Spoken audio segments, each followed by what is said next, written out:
It's alive. Oh, it's alive. It's alive. It's alive. It's alive. I see dead people. Hot shit. Here's Johnny. Stop.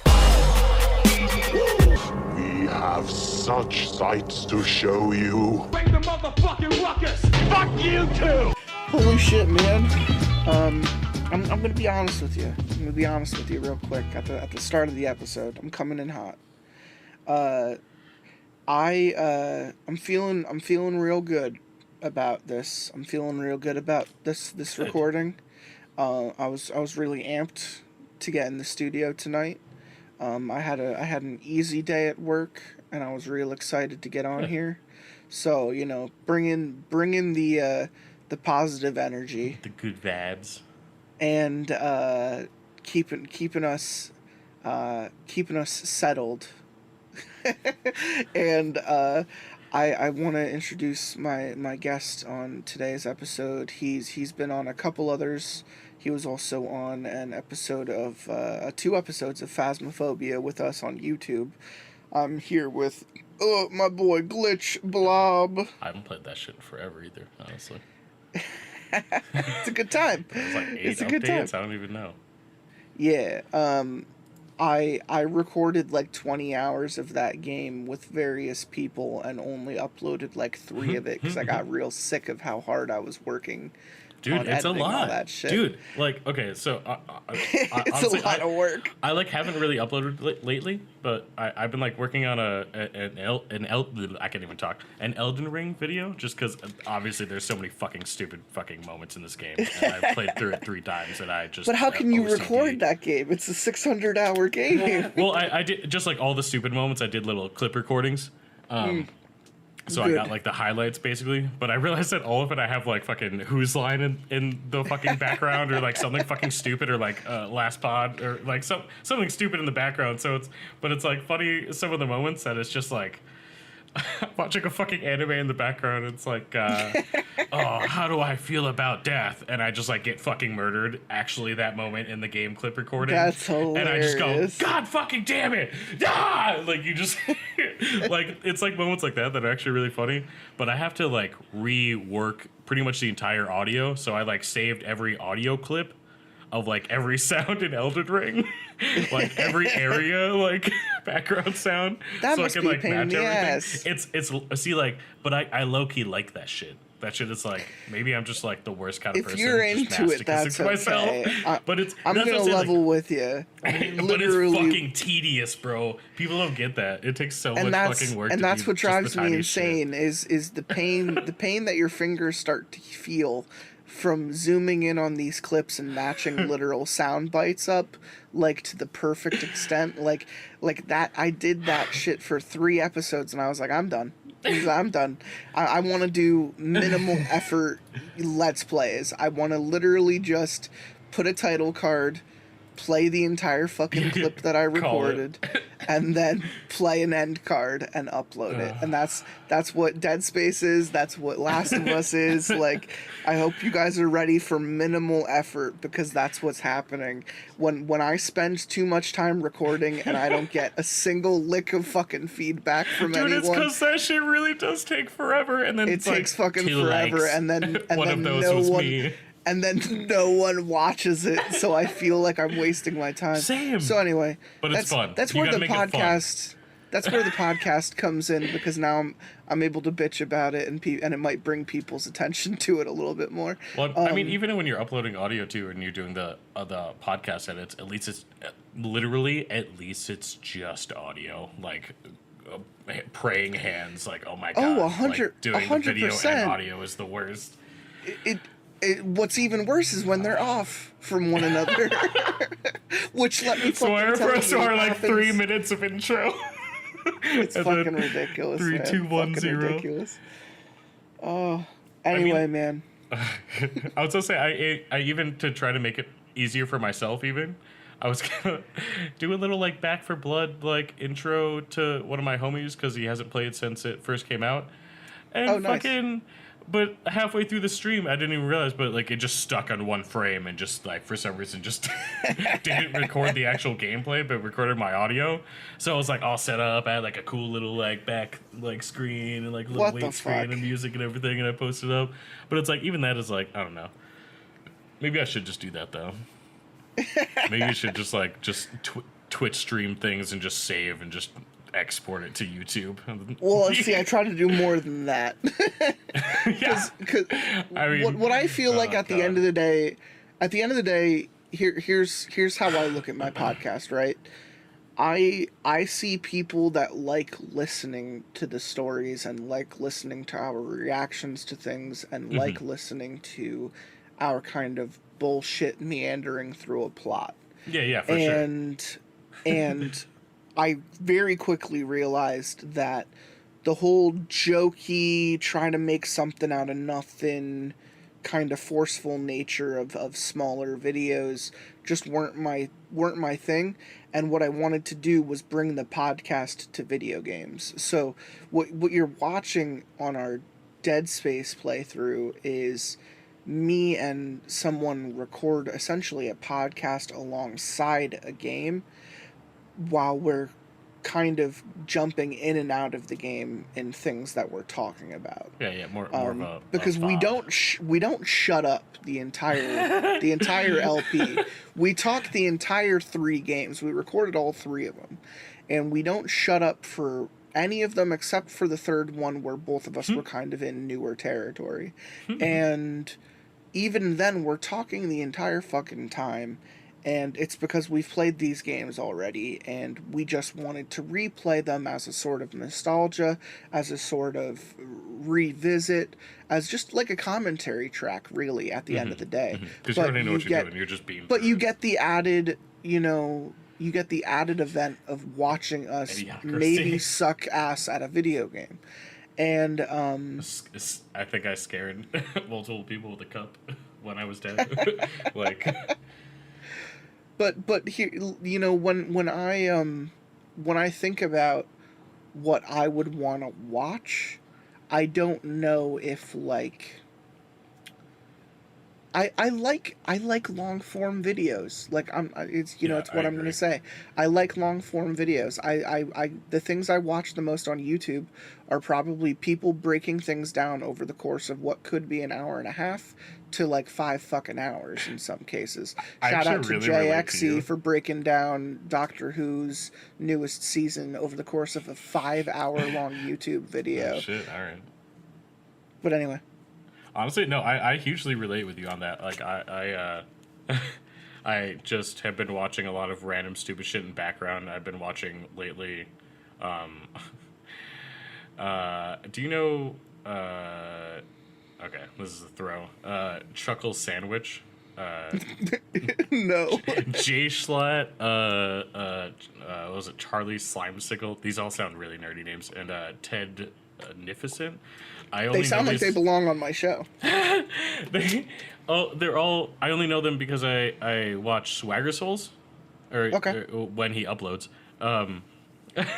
But Swagger Souls and like Misfits fuck with them a lot. Same with like Cold Ones, if you know Max Mofo and anything for views. But it's like they just Jay Schlatt, whatever. Like 3 of these people from connected to that. They did the whole Minecraft server is the whole connection, I think. But like they just do a stupid little like they're just fucking around, just doing the stupidest shit. Like they're not even really doing anything, but it's like nice to like have something in the background. Like legitimately, I signed up for Sirius XM so I can hear the fucking call-ins for last pod because like like just an hour of just stupidity and entertainment is very I don't know. It just you kind of just need that shit. It's what you're into. Yeah. I really like that stuff. I just Good soup. somewhere after the Phasmophobia episodes, which I love that I did it, and I love that I worked on them, and I love that they exist. I know that I'll probably get back to making something like that at some point with a different game. It'll happen. Maybe I'll record like a Friday the 13th episode with a bunch of people, and like that'll be the format for it. But that's not, life imitates art, right? So what I'm going to say is my podcast is going to leak into my Let's Plays. And when I record my Let's Plays, they're going to be what I like to watch, which is people just having a discussion while they are doing something. And whether it's breaking down a video, breaking down a movie, breaking down a concept, like I watch a lot of horror trope kind of breakdown videos, a lot of like explanation and deep dives into certain things. Yeah, I feel like and I should look at some channels right now because I've been watching some stupid shit, like a bunch of anime breakdowns and stuff like this. Yeah, I've watched those too. Yeah. But random shit of just like, why is Neon Genesis? Why are there 300 variants of Neon Genesis? You'll never get the answer. Gundams. You'll never get the answer to anything in Neon Genesis. Don't go too far on that. Facts. But for real, today's episode, we are we're getting into, I think, a bit of a time portal, because we're going back in time a little bit, because I feel like today's episode is an episode I would have recorded fucking 7 years ago when the show fucking began, because we picked a fucking concept and we picked some short stories, and that's all that it's going to be today. It's going to be a quick one. It's going to be a good one. It's going to be unsettling. It's going to be one. It's going to be one. It's going to be unsettling. Unsettling stories, for people who don't know or have the pleasure of not knowing, are what Literally I will call unsettling stories. I don't know. There's only one time I've been unsettled, to be totally honest. But I feel like they're just like, what I will say is they are fuck, what's his fucking name? The guy who made Cabin Fever, Eli Roth. No. They're the Eli Roth of online fiction, because what it does is it amps everything to 12. Even if it's a person just walking down a sidewalk. Yeah. It's like, what if the sidewalk was skin? Like, that's unsettling stories. Eli Roth looks at a dog. Yeah, but what if the dog's dick was a monster? and that's unsettling stories. Cabin Fever is like, but what if the cabin gives you AIDS? What category did Dogscape come from? I know that's a jump back. No, Dogscape was honestly a no sleep story. Was it? Okay, I was like, it was. Also, I'd be like, that might be. The world was. It's okay. It's okay that fucked. You think that, because it's one of my favorite stories we've read on the show. But that is like the only thing I've actually re-listened to a few times. Dogscape. Anyway, I'm re-listening to the show right now. Actually, Nice. So we're recording this during a break. We're recording this during a hiatus. Yeah.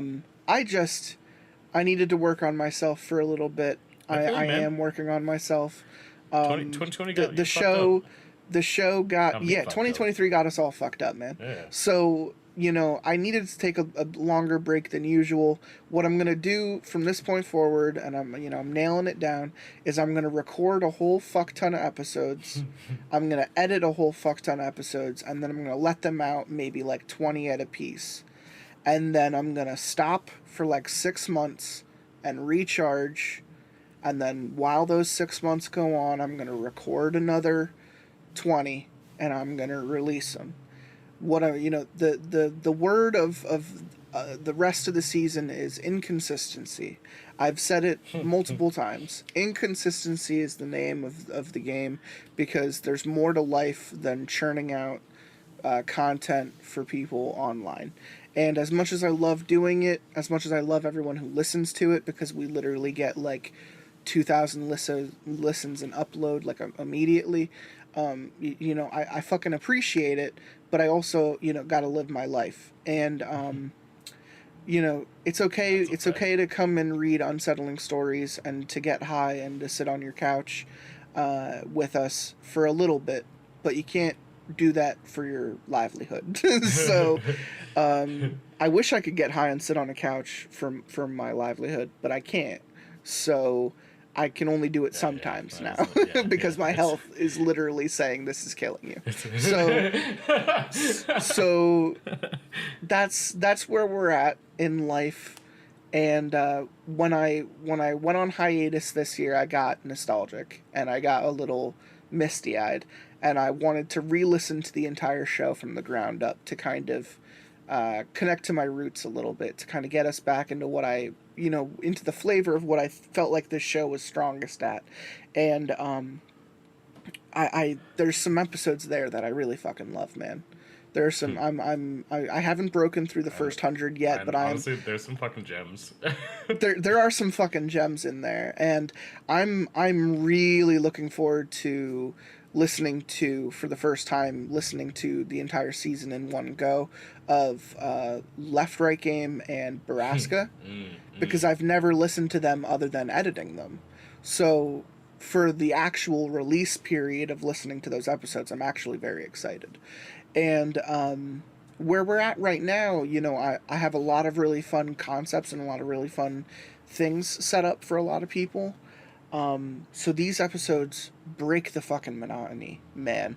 These old school episodes that you and I record are what I consider some of the highlights of these older episodes, where you just kind of read short stories gathered around a campfire, trying to spook each other out, and seeing how well they do. And with Unsettling Stories, the name of the game is like gross out. Yeah. Eli Roth is all about visceral, trying to punch you in the throat with his horror, because it's not going to make you scared, it's going to make you throw up. Yeah, I was just thinking that's the thing. It mentally is like the first time that you read a Junji Ito book and you like turn to like the really fuck up part in the Uzumaki and you're just like, oh god, that's a perfect onion person. That is a perfect comparison. Junji Ito is the Unsettling Stories of manga. He punches you in the throat with what is disgusting and terrifying at the same time. I would just say he does it better than Unsettling Stories does.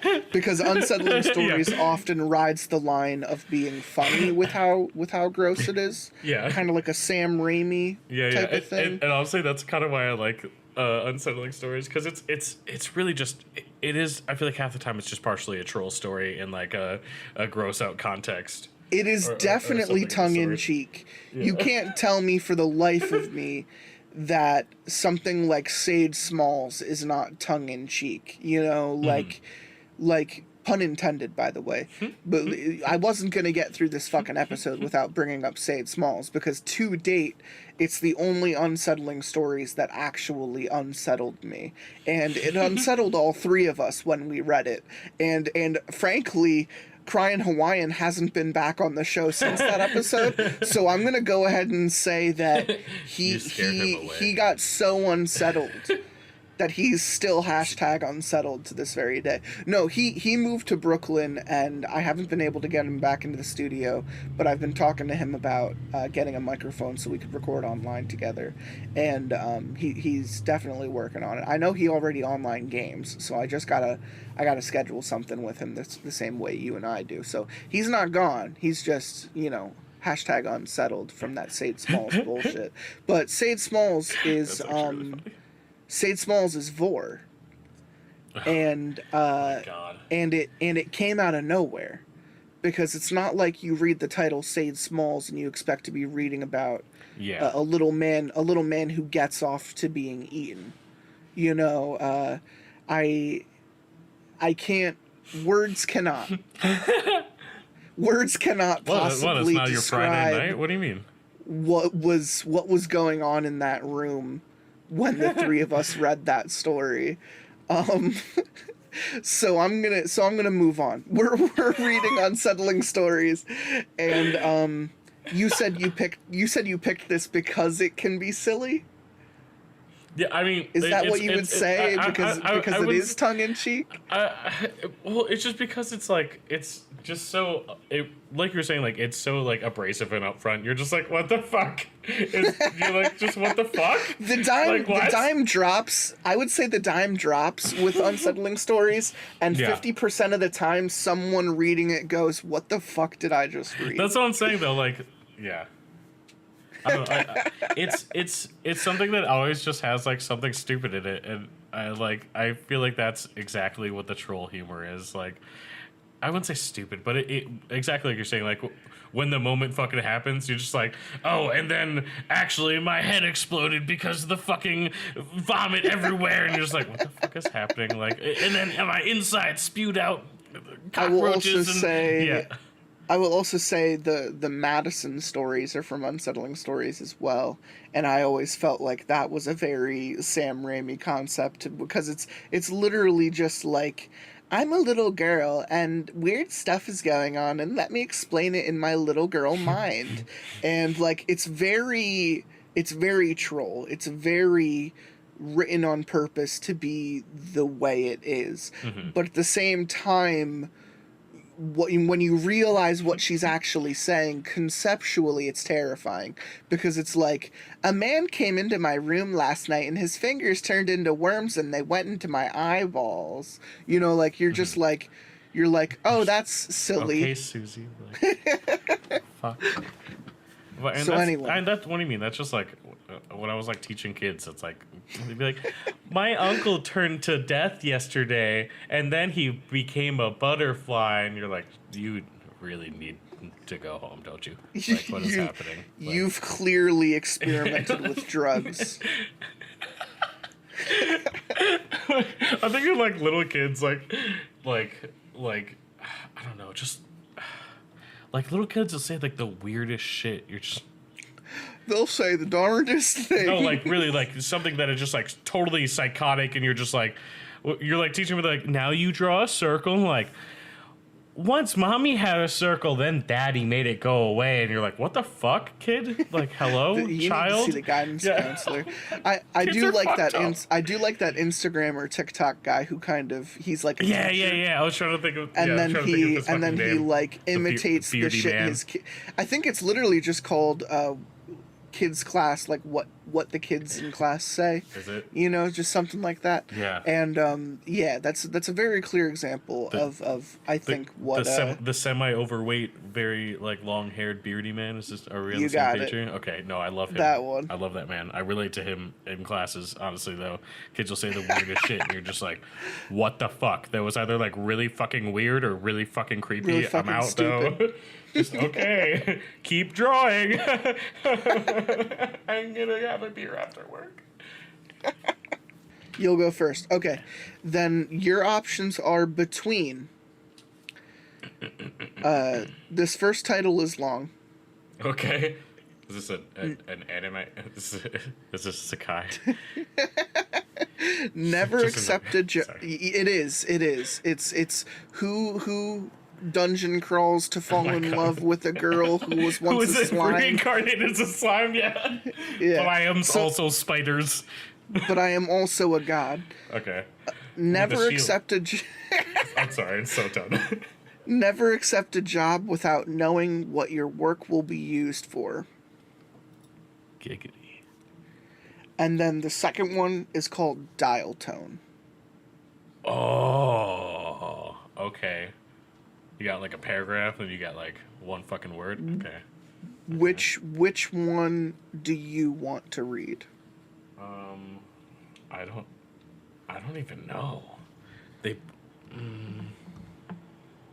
first one sounds a little bit grapey. I don't know what that means. Well, anyways, What does just- gravy mean? Just minus the G. Oh, rapey. Yeah.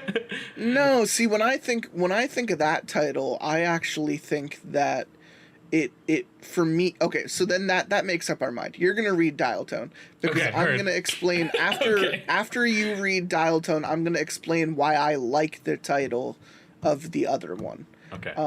So the first one we're going to read, the first one that you chose, is called Dial Tone. Again, all the stories on this episode we are reading from Unsettling Stories. If you like any of their stories, go to their website. I literally think it's unsettlingstories.com. I've been informed multiple times by one of our loyal listeners that it's the same person who writes all this shit. So if you want to file a complaint, send it to them and leave us alone. Yeah. Don't contact us. Don't fucking involve me. I'm just the messenger. Literally. Go shoot up your local school. No! I've been in school lockdowns. That's actually scary as fuck. Oh no, that was a tongue-in-cheek Unsettling Stories joke. What do you mean? What do you mean that was too real?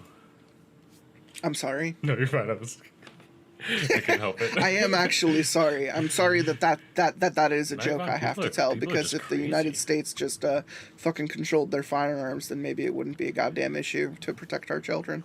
But anyway, I mean, I'm telling you, fucking kids these days. Fucking kids these days, Fucking dude. kids these days, dude. Play more Minecraft. Yeah. Oh my god. Lose your Terraria is virginity. fun too. Okay, wait. So, should we just jump in? I'm telling you to jump in. We're on the diving board, and I'm about to push you the fuck off into the Unsettling Stories pool. The water looks bloody. The water is worms, all right? Get used to it. Dial tone. There's a landline phone in the cabin where I'm staying to finish my novel. Cell service is practically non-existent, and God knows we won't be seeing any major broadband providers stringing lines around here for another 50 years. I can get online using a 56K modem and connect to a shitty long-distance ISP. But I'll be damned if I'm getting more than 14.4 speed wherever it's windy out. It's always windy out. My plans for the days were pretty simple. I'd get up around 7, have breakfast, start writing by 8, and make lunch around 1. Call my wife at work during her lunch break, then go back writing until 6 or 7, then dinner and bed. On Saturday, when I picked up the phone to call Tasha during her lunch, the dial tone Hi, I'm sounded off. Tasha. Tasha. It was pitched differently. You know how all the landline phones in the U.S. have the same tone, and you get used to hearing it every time? Yeah. Ding. Yeah. Well, it wasn't that tone. It was a pitch higher. It was as if the normal tone is an A note on the piano, and the strange one Saturday was an A major? Sharp. Okay, I was like, I don't even know what that means. Sorry. Musician. No, you're fine. A sharp. I'm learning. The difference wasn't big, but it was definitely noticeable. I definitely feel that though. Like, It's like a dissonance thing. There's such a moment of if like, the dial tone you is totally know what that fucking is. then he's saying that it was you know, that's what he's saying. It was a bit higher kerned. I was fairly certain it meant there was a problem with the line, but when I called Tasha, Hey, I'm call Tasha. Tasha. The call Hey, went through. I'm Tasha. Oh my fucking god. You think you're the only high one here? Get a grip. Oh my god, Tasha. Hey, Tasha's real fucked up. Oh my god. Oh my Tasha's wide open. I just break. Now I think of the Nick Kroll show, and it's just that like, Tasha, here's your coat. No, I don't want my coat. Like the guy following her after the club. Yeah. Yep. Okay, yeah, that's how I feel here. Just no. Okay, the call went through without any problem at all. The sound quality was no different either. I forgot about the dial tone until last night when I went to call Tasha before bed. Again, the pitch was off. It was merely the difference between A and A sharp, though. It modulated slowly, as if sliding up and back from A to A sharp. The tone wasn't pure either. There was static in the background. The window outside had picked up, so I assumed it was affecting the ancient copper lines that crisscrossed the woodland county. Yeah? The static waxed and waned with the modulating tone.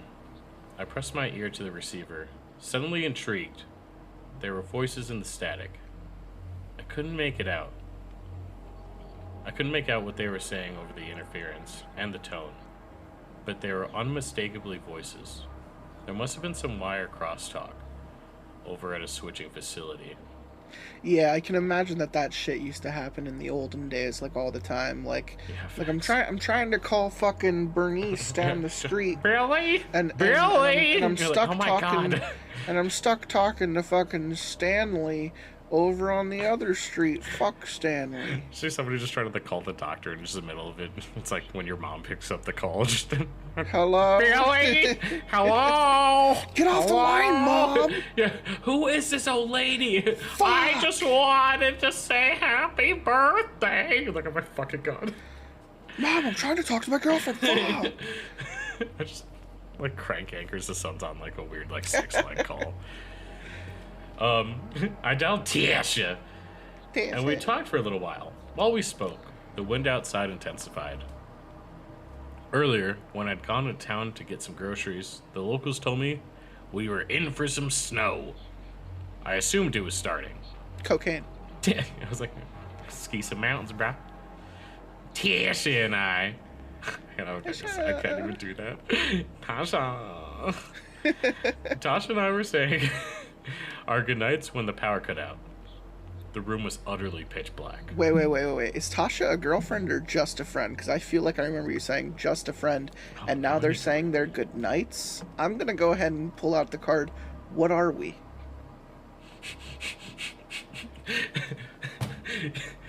You found my trap card, Yugi! You can What do are that, we? Yugs! Okay. Yugi, we've been playing cards for so long. What are we? You got a first-rate deck and a... Okay. Actually forgot where the fuck I was. Okay, we finished up, and I fumbled in the dark to hang the phone up. With a sinking feeling, I remembered I'd forgotten to get new batteries for the 2 flashlights I kept in the kitchen. What an asshole. I kept one... Like, honestly, that's on you, bro. I carefully walked over to the desk and opened my laptop. Weak, pale light filled the room. What kind of laptop you got, bro? What are you doing? It cast bizarre shadows against the walls. It's like having your phone on, like, dying light. And you're just like... Ugh. Fuck. Despite being 42 years old, I felt scared. I wanted to make a fire in the fireplace, but I neglected to bring any firewood inside. Seems like a bitch. It's rare that I make a fire. He's really unprepared for being I was like, out he's here. really just a procrastinator, first of all. I meant to do that, Get your but... shit together. I meant to do that too, but... I didn't want... Then I got... My life's 40... I'm 42 years old, my life's falling apart, but... Well, no, Tasha probably, chasing after her, trying to get her fucking jacket. Oh, there you go. I'm always paranoid. It's rare that I make a fire. Yeah, that's what I said. It's rare that I make a fire. I'm always paranoid about accidentally burning the place down. Same. Still, it was a risk and I was willing to take in the face of the impending Stygian blackness of the cabin once my laptop died. Wow, I don't know words. I bundled up and went outside. It was somewhat brighter out there than in the cabin, and I could see snow has begun to fall. There wasn't much, but with all the wind, it still looked like and felt like a blizzard. I grabbed an armful of wood from under my awning on the side of the cabin and headed back inside. As soon as I opened the door, I heard it. Next page. The phone had fallen from its cradle, and the receiver was emitting extremely loud, dissonant tones. This time, the sounds were entirely unlike anything I'd heard from a telephone. The tones swept through octaves like a damaged siren, frequently punctuated by bursts of static, and beneath it all, the unmistakable timbre of human voices.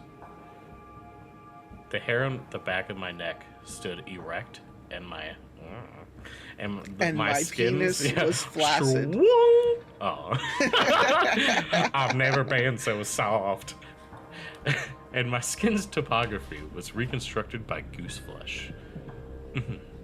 Buried inside the wailing of the dial tone and the blasts of white noise, I could make out individual words. Distension, new, lunation, neurulation, God! I'm very happy with how you did that. Thank you. I'm very happy. I hated it. I wish you could see the smile on my face.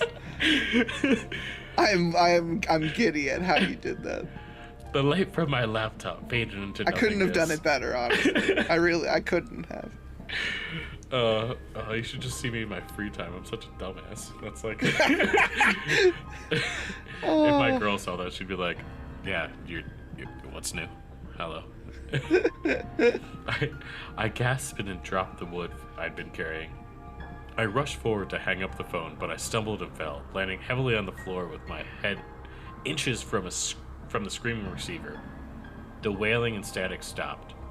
Wind buffeted the wooden interior of the cabin. Terrified and not knowing what to do, I reached for the receiver to hang it up. When my hand touched the plastic, an enormous crash rattled all sides of the cabin at once, knocking dishes from the cabinets and causing them to shatter on the kitchen floor. I screamed! The phone began making noise again.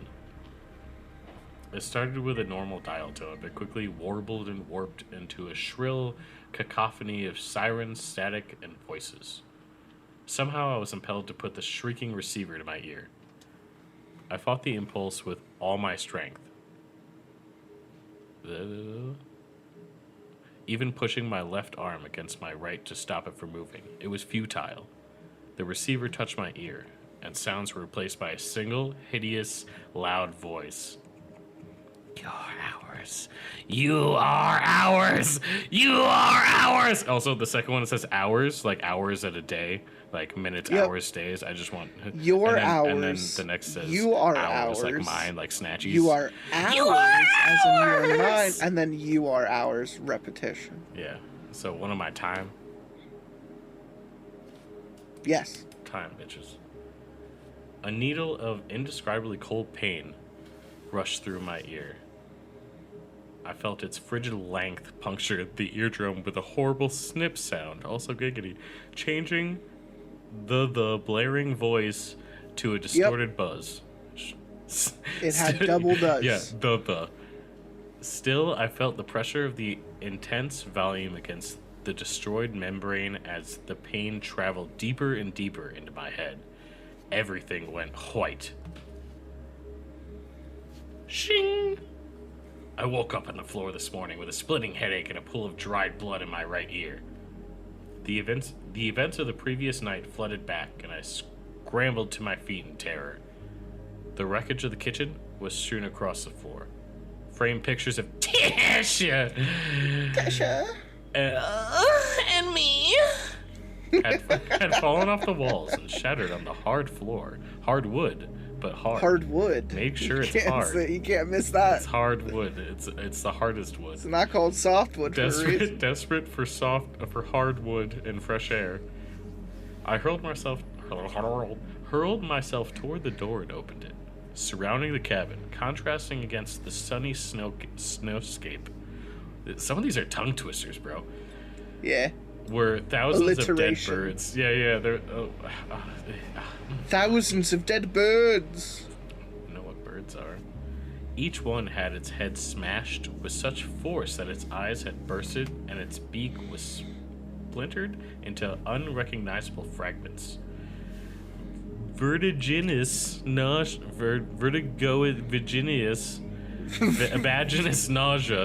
caused me to sway and nearly fall into the carcasses. I stumbled backwards into the house and slammed the door, as honestly a sane person should. I looked over at the phone. It was neatly placed on its cradle and looking as inconspicuous as any telephone in any house.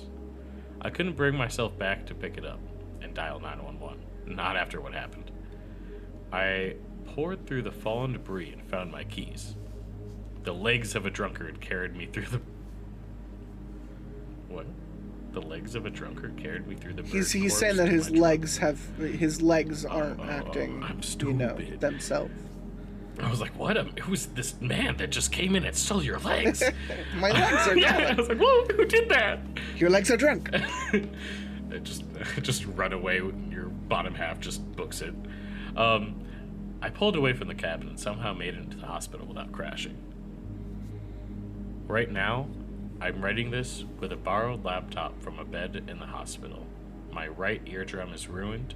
They told me I'd experienced vertigo for quite a while, but I was given medications to make the sensation less nauseating. Excuse me. The injury to my ear was not enough to keep me hospitalized.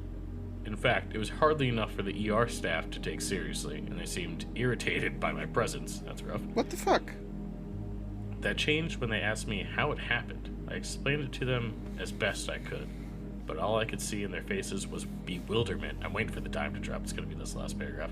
Over and over, they asked me to repeat myself, but after a while, I started to get frustrated.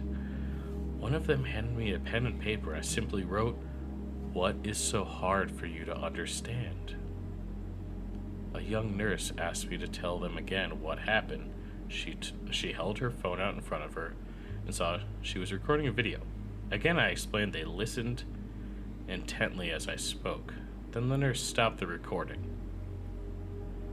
I shrugged my shoulders, wondering if recording me somehow got my story through their thick skulls.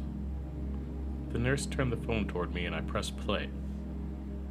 I watched for a few seconds and started sobbing. On screen, when I opened my mouth to speak, all that came out was the shrill siren of the warped dial tone.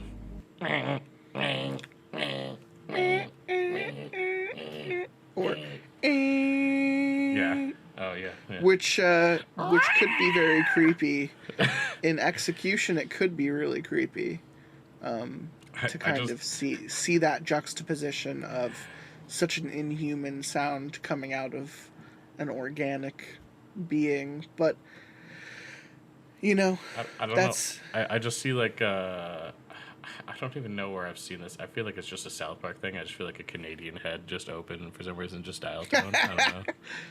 See, I was just thinking of a really bad Shudder original short. Okay. I was about to say, like, I was trying to think of like a random short that I've seen, and I can't remember what it's called.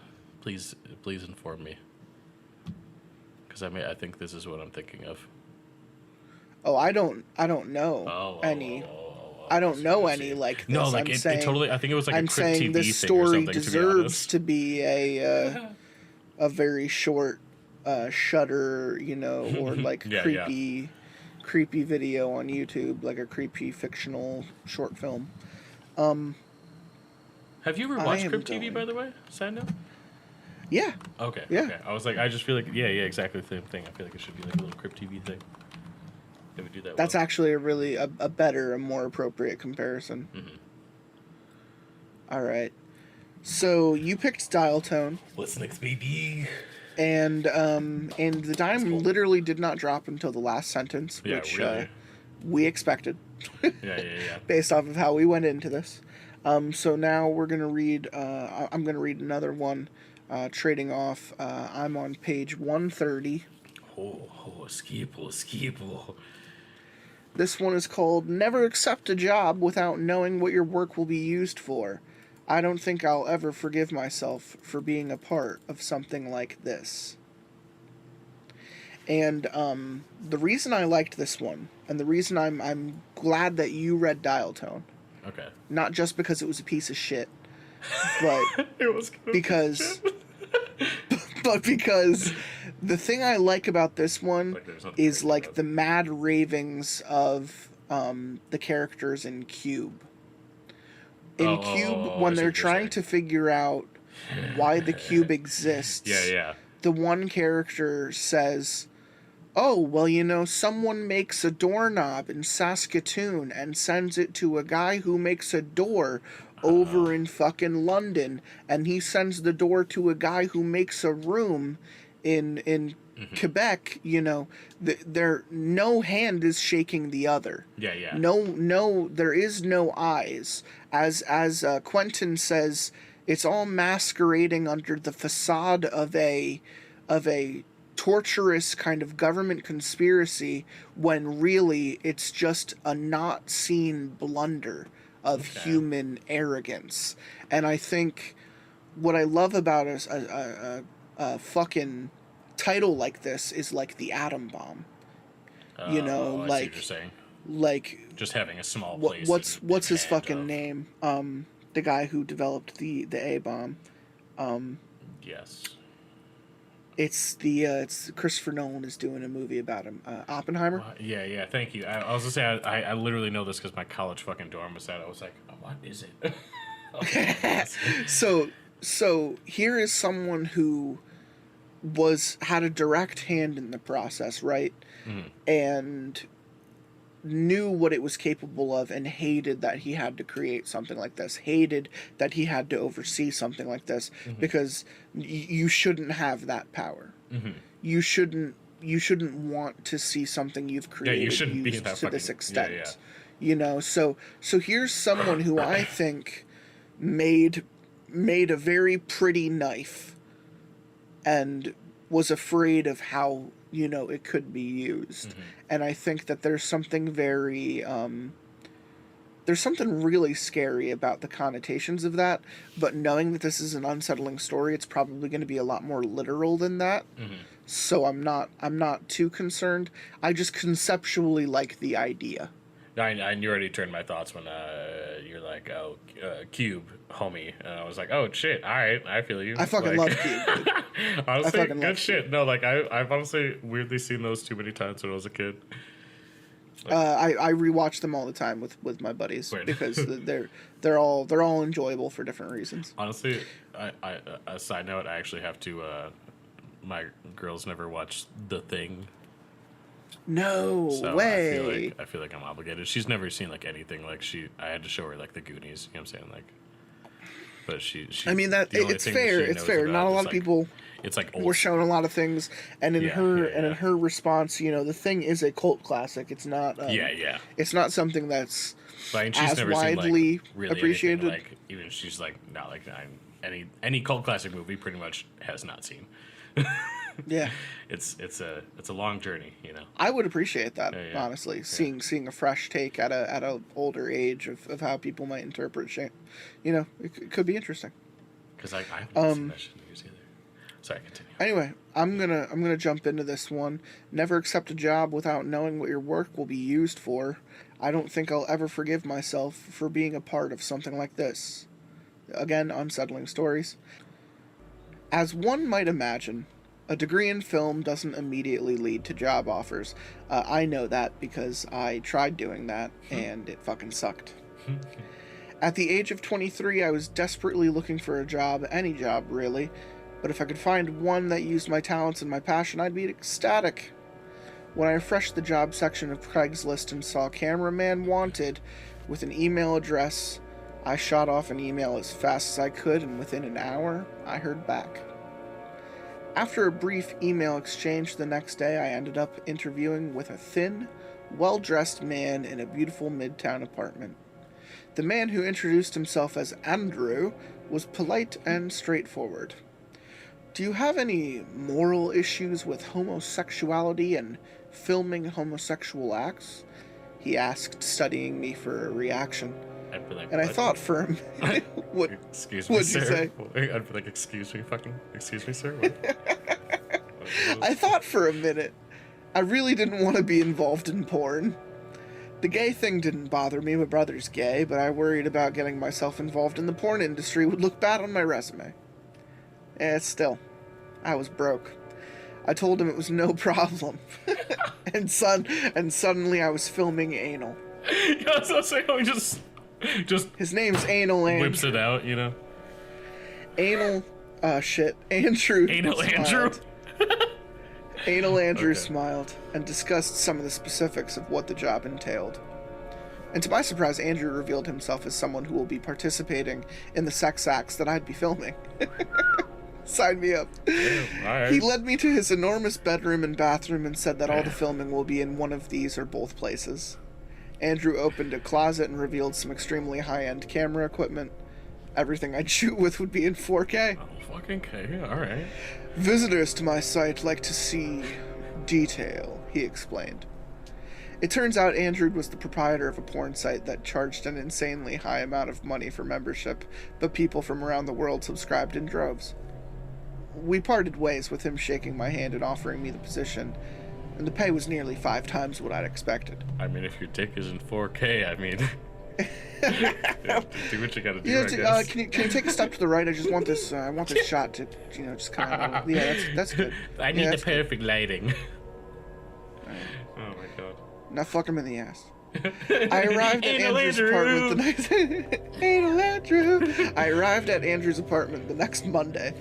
Andrew was there with a young man who appeared to be about my age. He even looked exactly like me, and Andrew made eye contact as he fucked him in the butt. Andrew called him Denny.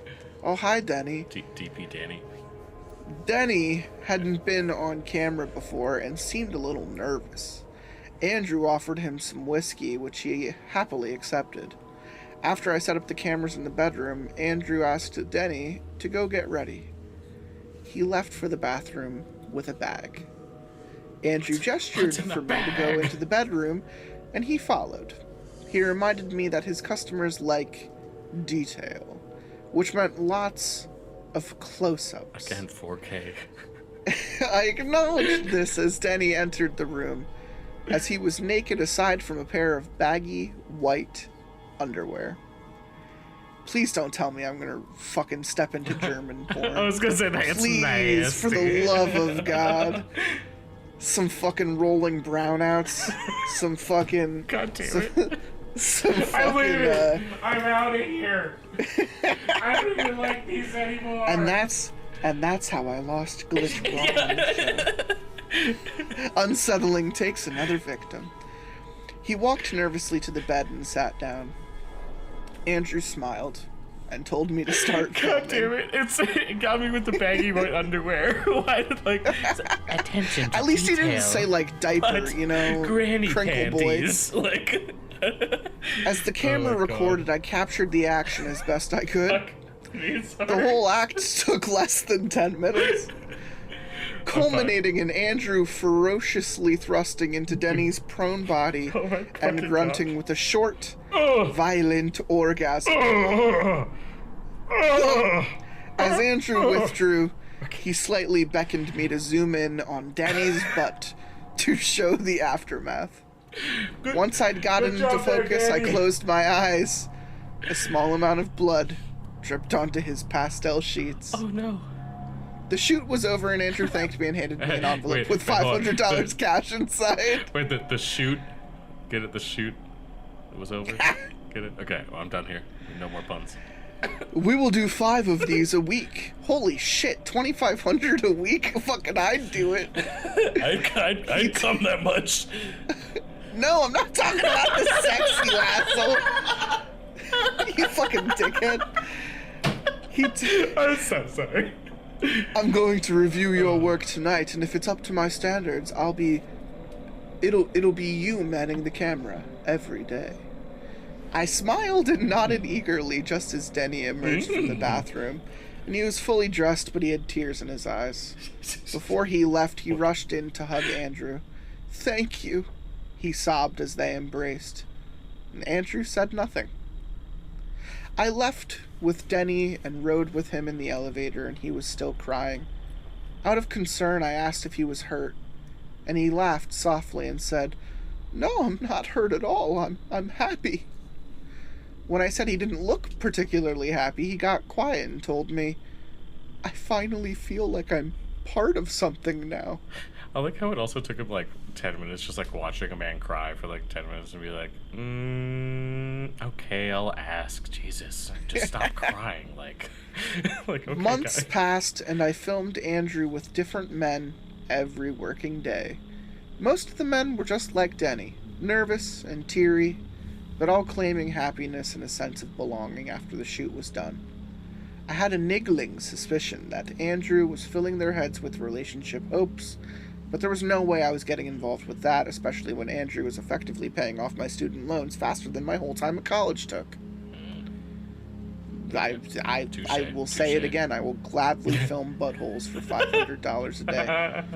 If anyone out there wants to offer this ex-film student $500 to film buttholes all day, I will 100% do it. Specifically in 4K. Yeah, I will like it, specifically too. in 4K. We just need to... This morning, Andrew's door was locked. I called him a few times, but each one went directly to voicemail. Confused, I left. When I got home, I was bored out of my skull, fully prepared for an afternoon of Netflix. I opened my browser to the default news site and gasped when I saw Andrew's face below the garish headline, Predator.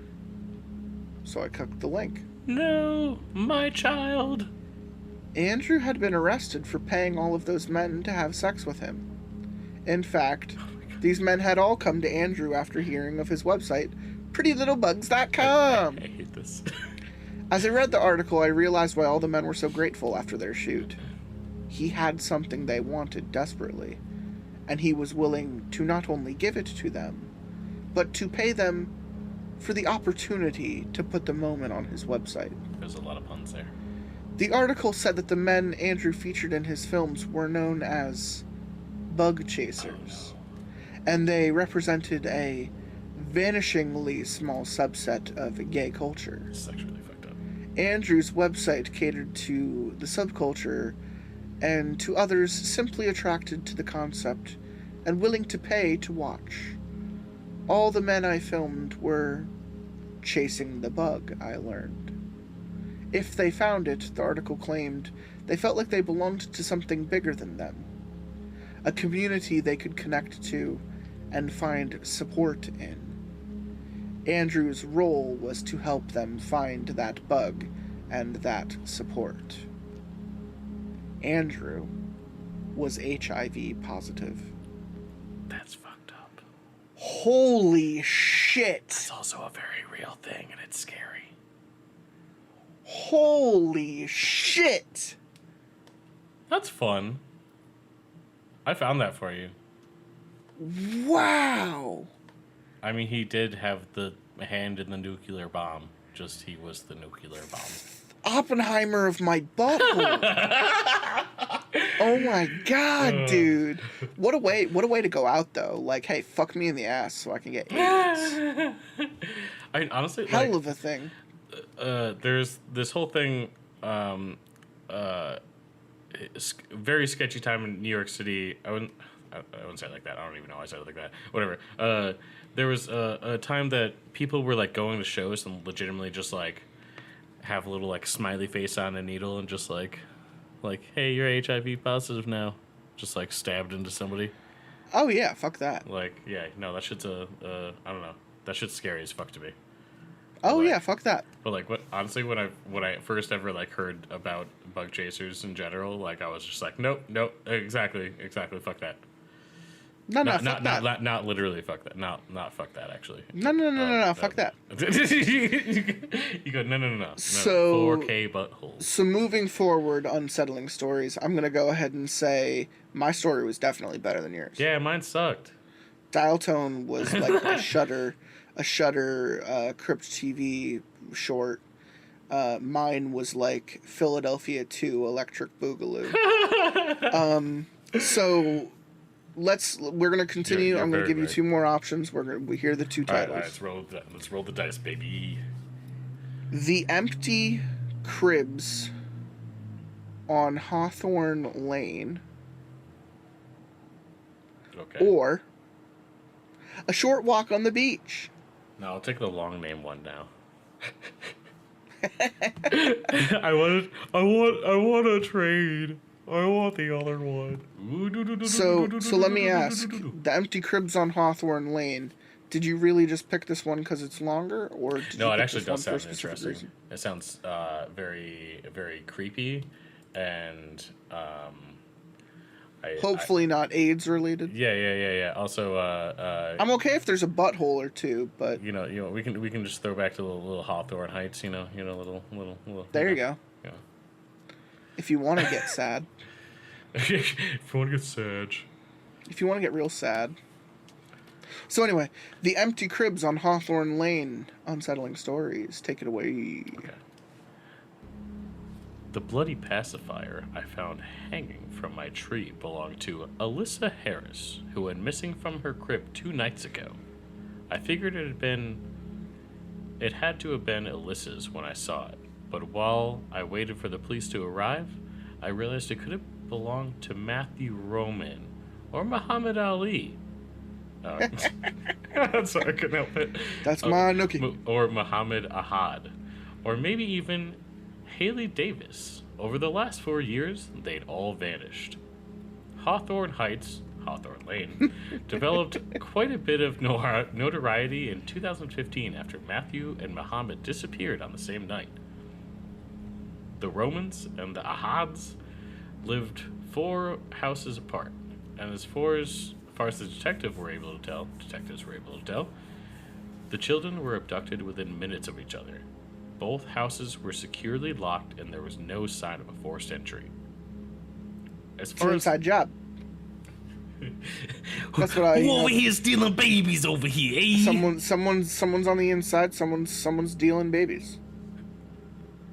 Just like the. I don't know why I just immediately went ahead. Why it's like the emo guy just trying to this Stranger Things moment. It's always the guy playing D&D. Yeah. As far as I'm concerned, though, the notoriety and brief rush of attention from the national news wouldn't have happened if their disappearances haven't been on the anniversary of the 2012 abduction of Haley Davis. Haley's case was special, if it could be called such a thing. That's because on October 1st, 2013, exactly a year after she went missing, pieces of her were found stuffed in the mailboxes of every family on the street who had... Oh, very good. Very nice. Or were expecting children. You get a piece of baby. You get a piece of baby. It's Oprah. Yeah. Fuck. A swarm... That's how she lost all that weight. Running house to house, bro. A swarm... She ate babies. Oh my god. That's how she got fat. A swarm of investigators, both local and federal, descended on her quiet suburban lane and worked around the clock for months before admitting defeat. There was no evidence, no fingerprints, no hairs, no mysterious DNA. When the media came to town in 2015, after Matthew... I was going to say, I'll give you some mysterious DNA, but then I immediately thought about the AIDS and I got sad. No! God damn it! You thought about the butthole 4K. 4K shot, if you know what I'm saying. I did. The 4K shot. Okay, I'm stopping. When the media came in town in 2015, after Matthew and Muhammad went missing, the rumors started. Rumors and threats.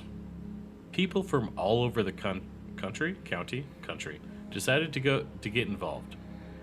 They felt it was their duty. Duty.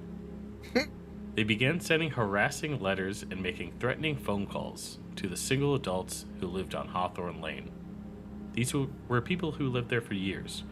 People who had grieved alongside the parents and families who had lost their children.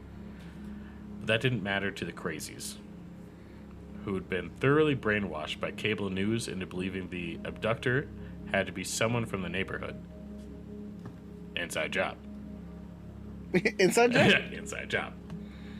In December of 2015, a Georgia man named Alvin Stoville drove 300 miles up the coast, parked in front of Jose Pardita's house, and shot him to death, when he came home from work. What a bitch. Alvin was certain Jose was the murderer, I'm stupid, of Haley Davis and the abductor of Matthew Roman and Muhammad Ahad. He heard from a cable news anchor that Jose had a criminal record. That, as well as Jose's name, and all Alvin needed to That, as well as Jose's name, was all Alvin needed to justify his action. I can talk and read. What the anchor had neglected to mention was Jose's record was from 1977, and it was for nothing worse than being a passenger in a stolen car. Jose did his 3 months, got out on his 22nd birthday, and had been a model citizen ever since. He was my friend. After Jose's murder, the local police were ordered to keep a tight lid on any information pertaining to the disappearances. When Alyssa Harris was reported missing 2 days ago, it was printed on page 4 of the local newspaper. So far, there hadn't been anyone from the major media outlets poking around. I know it's only a matter of time, though. Yesterday morning, someone who looked like a reporter was tailing the police cars when they came to investigate the bloody pacifier. For the rest of the day, my phone rang and rang. When I answered, whoever was on the other line just hung up. That alone was enough to make me worried. My name is Luis Calvis. I'm gonna say that terrible.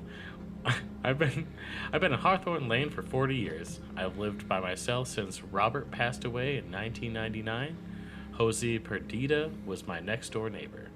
While I appreciate the efforts of our law enforcement details, they weren't able to stop Alvin Stovall from murdering my friend. They aren't able to stop whoever is taking the neighborhood children.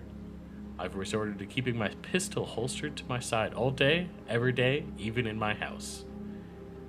I know that might sound paranoid, but look at it from my perspective. Someone is abducting and killing children on my street. Yeah, I feel you. An innocent man was gunned down because the news media was convinced a large group of people that Latinos are dangerous criminals. Okay, that's a leap. And yesterday morning, hanging from a small branch on the tree in my front yard was a pacifier dripping with a child's blood. I can't take my chances. Whip out the old Glock, pull out a few AKs, you know. This is Doom over here. All that said, there's one more thing. I'm reluctant to talk about it, because it's something I saw when I was experiencing a dizzy spell from my blood pressure medication. Okay, fucking reach there, guy. I'd blacked out from the medication before, so this could have been nothing but a hallucination. Still these days, with everything that's going on, I think it bears mentioning.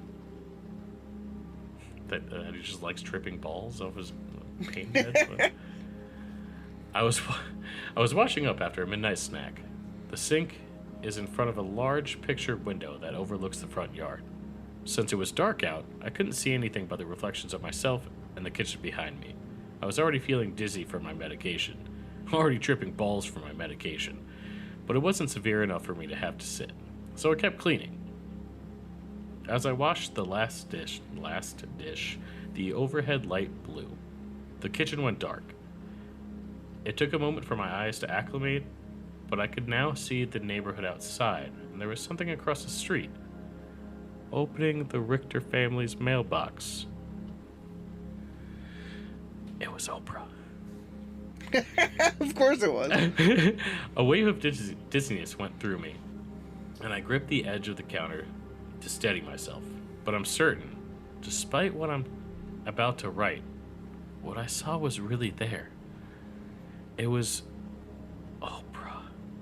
It was a pale, nude man. The opposite. Yeah, I was going to say, this is actually really awkward. A pale, nude man with freakishly long legs and even longer arms that protruded from his hips rather than his shoulders. Despite him being bent down, it was obvious he was tall enough to peer through a second-story window. I'd nope right the fuck out of there. I hate It's not I hate Oprah! the tall It's people. not Oprah! Oprah's I hate not the here! tall people, unproportionate limbs shit. I always have. There was a story I read with Scutch McGee about someone's face was able to like travel along a long tube Oh up my to God. someone's window. I was fucking done with it. Yeah. you I'll say know. I don't like the. I saw a face in my window. I'm on the 35th floor. Yeah, nope. He paused with the mailbox half open, then abruptly stepped away and turned around. In 2 long strides, he crossed the street into my yard. He gazed through my kitchen window with massive gray eyes. I stared back. A toothless And then I mouth. flipped him off Yeah. and told him to watch some 4K anal. Hey bro, I got this, what is the site? There was like literally a site. Tell him if he keeps looking at me, he's about to get some AIDS. Tinybugs.com. Tinybugmen.com. Oh, fuck. Like, I don't think, there was literally a website. Okay. I stared back. A toothless mouth opened, stretching wide enough to fit a basketball. I reached for my pistol, my Hell yeah. AKs, and my Glocks. Through the glass, I heard the sound of infants screaming from deep inside his throat. No thanks. His mouth shut, then twisted into a grin. Then his long, spindly legs carried him away down the street and into the woods. I'm honestly gonna level with you. I actually think that was my favorite of the bunch. That was fun. and it's because I love and hate Yeah. the creepy monster Spindly, thing. creepy thing. Yeah, I do too. That's fun though. I actually like the creature. I didn't expect that. I thought it was going to be something fucking tard. But I do like it. I honestly, I do have to say, this led into just the empty cribs on Hawthorne Lane. The title really led into like a mix between like I don't know, some sort of serial killer and like a Jeepers Creepers kind of thing. Oh hell yeah! So honestly, to be completely honest, that's why I actually chose it in the first place. And I'm kind of glad it turned out to like a little bit of a creature feature. Right, fucking Yeah. right, fucking on the point for you. Exactly. Honestly, that was really nice. I did enjoy that. I especially the specific. He gazed through my kitchen window with massive gray eyes. I stared back. A toothless mouth opened wide, like, yeah. The baby screams. Yeah, what did it for me. But yeah, I'm just saying like that whole last little bit is really Yeah, it's always the last paragraph or the last line. I know it's a dime sometimes, you know? drop, but that was a good one. The It rest is of the them, dime drop. the last ones have been a penny drop, maybe a half Yes, cent. they have. You know, Yes, they have. a broken ass piece of a penny. You know, my first one was definitely a broken. This is I dropped a. Oof, yeah. One of those My one of those money folds Jefferson or one of those fucking Kennedy fucking half dollars. Yeah. Eat it. And so, what is it? 19. Sorry, there's like a 1987 penny that's like has like not like copper in it. It's like worth like Lead. 200. Okay. Yeah. No. It's like yeah. Okay. What's yours? Go What's to the other one? I page don't even remember. 55. Yeah. I am going to read A Short Walk on the Beach.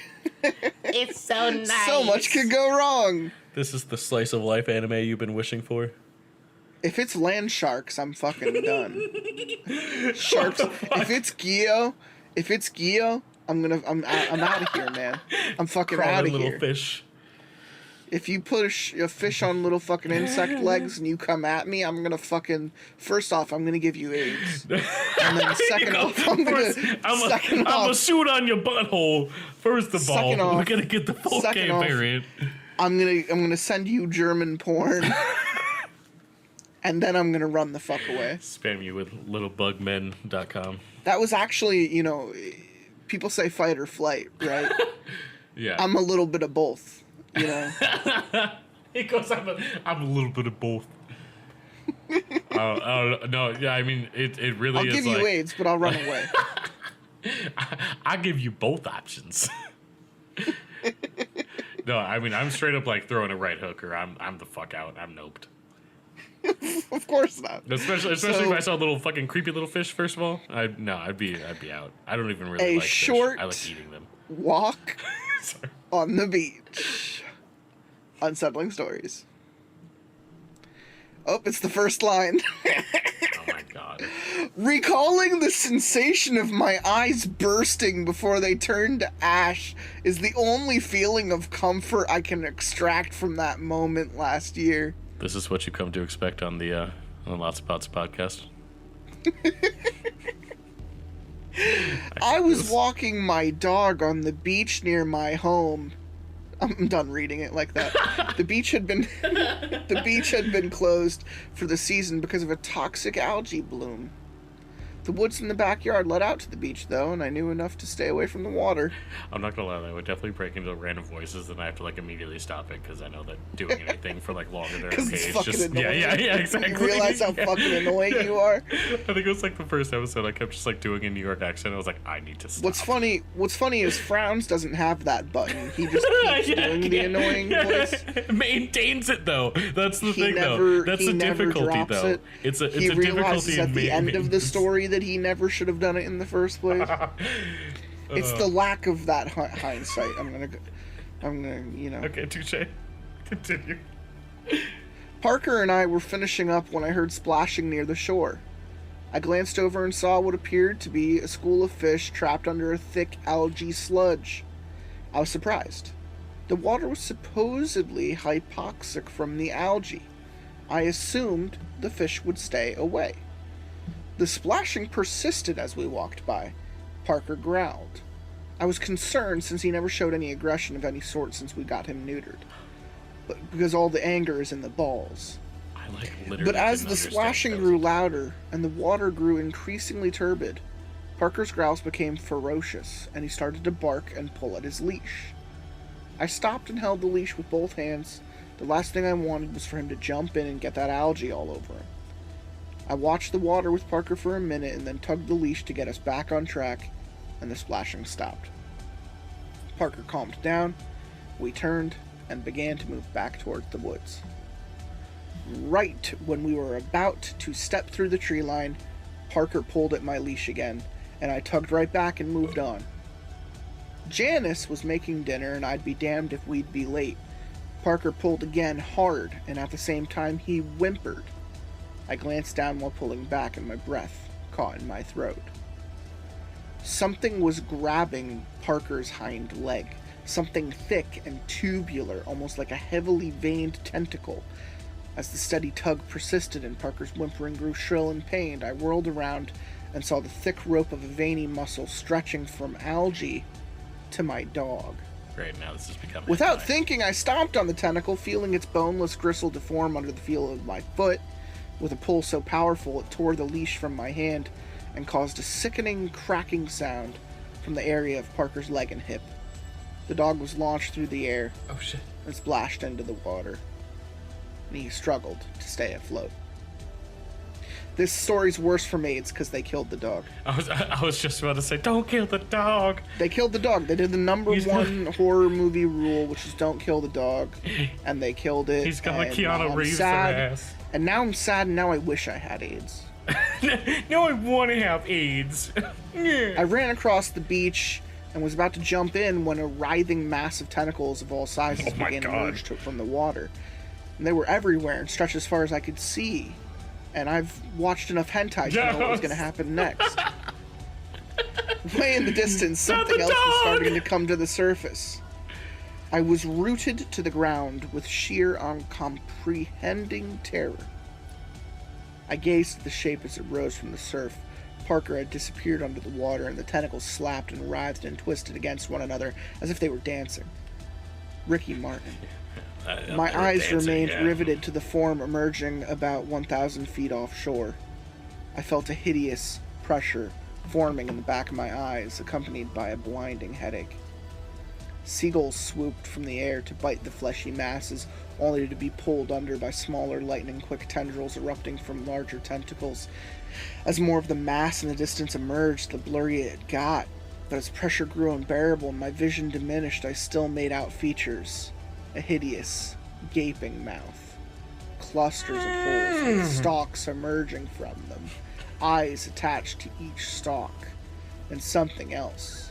Something I can only describe as orbs of meat slowly orbiting its main bulk. and I wept. If you like, I made a face for the last one, but like, if you just saw my face for the past 5 minutes, it's just. Is it sour? Is it real sour? Yeah, it's real sour. It's a little sour.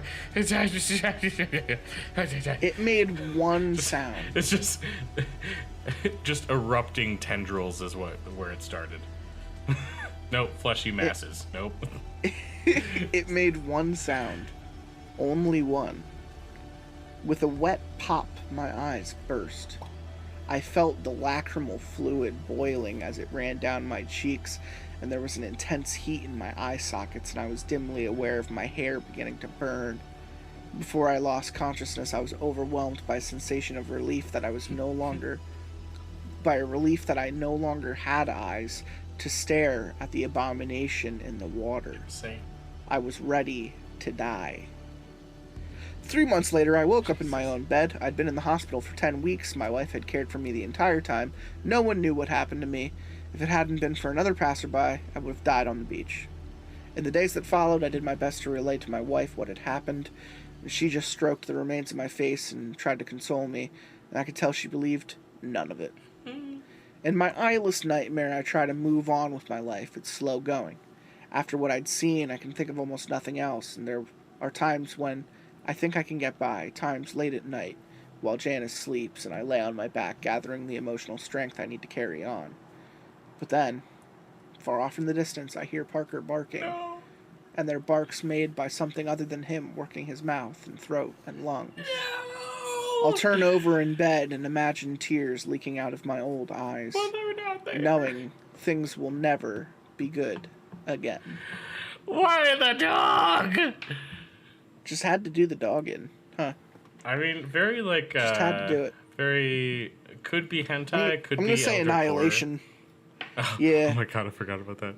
Actually, Just say Annihilation. You know, yeah. I thought very eldritch, very alien, very extraterrestrial. Mm-hmm. You know. Mm-hmm. I mean, some Hermaeus Mora, Daedric god in the background, sure. fucking comes floating out of the water and just says, "Oh wait, you're not away. supposed to see me." Sorry. You're not supposed to be able to see me. Well, there go your eyes. Yeah. I made a little pop noise, but I don't know if it picked up. I went. It's really it would be hentai until the eyes popped out, and then it became eldritch. I think it stopped being hentai when it killed the fucking dog and still had had the balls to continue talking about how many tentacles were on the screen. You put your tentacles away. You already killed the dog, you son of a bitch. But there's more. Like, no. Oh fuck. Quite literally. Yeah. It was a salesman. Okay, that was the last two were definitely my favorites. All right. So, strongest of the four. Honestly, though, like that was like a nice little, like really actually did have like a little bit of an eldritch feel. That was kind of fun. But I for creep factor, the Hawthorne lane was definitely the baby eater. Yeah. I like the baby. I'm in agreement. I think baby eater fucks eldritch Cha-ching. abomination any day. Baby eater wins. Because what's creepier than something looking in your window snatching up your kids? No, really though. Hide your wife, hide your kids. Hide your kids, hide your wife. And then I think I would say Eldritch Abomination, and then AIDS, and then Dial Tone. Yeah, Dial Tone is definitely the ass tone of the. Even though I wouldn't say it's the asshole. Yeah, I was that like, was yeah, clearly there was the an AIDS anal, story. anal Andy. But I will say, anal Andy. I will say that Dial Tone was good. It was fine. No, it was just a very basic story. It wasn't. It was. Yeah, it was bland in its, unoriginality of the horror concept in general. Could be better. You it was get like Rear Window tried to take off and decided that it just wanted to shut the fuck up instead. Yeah. I was gonna just make another metaphor, but that's just gonna be just. I'm just gonna say something stupid. But it's like a chicken on the rooftop with the fucking parameters of the spear. Like I'll stop.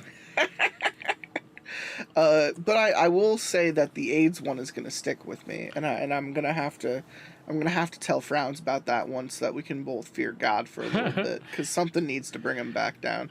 He just moved to Boston, and we only really talk online now, and I gotta do what I can to make him feel like a piece of shit. So anyway, how'd you feel about this episode of Lots of Pasta? Yeah, honestly, like you were saying though, it's a good I don't know, just like some bullshit classic stories. Like I said, we got some poop, we got some good, you know. That's kind of like the always the fun about reading really anything from creepypasta, No Sleep, or like Not Hot But Spicy. I was gonna say like there's a clear distinction though from this and from Not Hot But Spicy. Like you get what I'm saying? Yeah, like, that is very this true. This is very clearly I'm someone who writes fiction for a website, whereas Not Hot But Spicy, which you and I have read on I think a couple other episodes, they're better explained as like, oh, this is a forum for people to share their creepy experiences with one another, and some people are trolling each other. Yes. Some people are telling genuinely fearful experiences they had, and which are like some really fucked. people are just telling a spooky ghost story around a campfire, and you never know what piece of that pie you're gonna get whenever you sit down, because they all feel very slice of life. They all feel very like, connected. Well, my grandpa told me this is what happened, and relatable on some sort of terms, really. Correct, human. But that element is missing from Unsettling Stories. Yeah, you are dissociation always for sure. an outsider looking in, and sometimes it's phones, and sometimes it's AIDS, and sometimes it's babies, and sometimes it's your dog getting killed. So not just killed, overkilled. That's also true. There was no hope. But yeah, this was Lots of Pasta. This was Lots of Pasta episode 237. Like the share, subscribe, follow. Do all Twitch, that shit Twitter, if you haven't already. Twatter. Because by the time this episode comes out, we're gonna be almost halfway through this season. We're gonna cap things off at 250, and then take another break. 250 should be airing right when the new year hits, so I'll be able to take an earlier break, a quicker break, and then we'll be back with another like 20 episodes. And that's just how we're gonna keep on rolling. We're gonna keep doing that shit. And I hope, Glitch Blob, you come back for more, and I hope we get to play more shit together. Yeah, motherfucker. And I'm around. Yeah, we're gonna do it. But if you were to have any last words for this episode, what would you say? Rip to Parker. Yeah. That's all. R.I.P. Doggo. Downtown sucked. That's all. That's all I got. That's fine. That's fine by me. I'm gonna go ahead and continue threatening AIDS on people. Yeah. I just feel like it's been a while since that has been relevant, so I'm gonna go ahead and keep on doing that. So that's gonna become a new part of me. I'm gonna take that away. And take that away from this. I'm gonna take that away from this. And I'm gonna scare some people and make them question my sanity. What else is new on Lots of Pasta? If you ain't questioned, it's not worth the time. I wait till the day's end when the moon is high and it'll rise with the tide with the lust for life out. I'm as an army, I'm a heart and so hard, and then we'll look across the land until we stand at the shore. I'll wait till day's end when the moon is high and it'll rise with the tide with the lust for life out. I'm as an army, I'm a heart and so hard, and then we'll look across the land until we stand at the shore.